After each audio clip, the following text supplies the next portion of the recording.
সম্মানিত দর্শকবৃন্দ, সালাম ও শুভেচ্ছা জানাচ্ছি হার্বাল বিডির পক্ষ থেকে।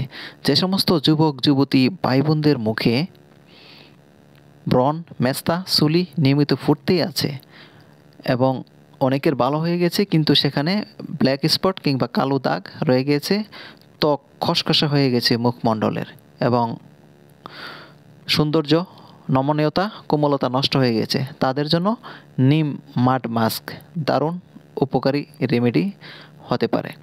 এবং অবশ্যই অর্গানিক নিম মাড মাস্ক ব্যবহার করবেন। এই প্রোডাক্টসটি ফ্রেশলি অ্যান্ড ফ্রুটি কোম্পানির এবং এটি ইউএসএর প্রোডাক্ট।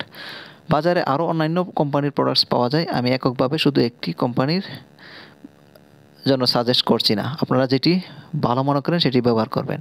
দেখুন, খুব অল্প সময়ের মধ্যে 1 মিনিটের মধ্যে আপনি ত্বকের মধ্যে অ্যাপ্লাই করে নেবেন আঙ্গুলের সাহায্যে, এবং অ্যাপ্লাই করার পরে 8 থেকে 10 মিনিট সর্বোচ্চ অপেক্ষা করবেন, সেটি শুকিয়ে যাবে। শুকিয়ে যাওয়ার পরে কুসুম গরম পানিতে একটি সুতি কাপড় ভিজিয়ে তারপর পানিটি একটু ছাড়িয়ে নেবেন, তারপর সেই সুতি কাপড় দিয়ে ত্বকটাকে এভাবে মুছে নেবেন। সরাসরি পানি কিংবা সাবান দিয়ে ধুইবেন না, এভাবে মুছে নিয়ে তারপরে পরিষ্কার পানি দিয়ে মুখমণ্ডল ধুয়ে নেবেন। এই মাস্কটি আপনারা সপ্তাহে 2 বার ব্যবহার করতে পারেন, ভালো ফল পাবেন।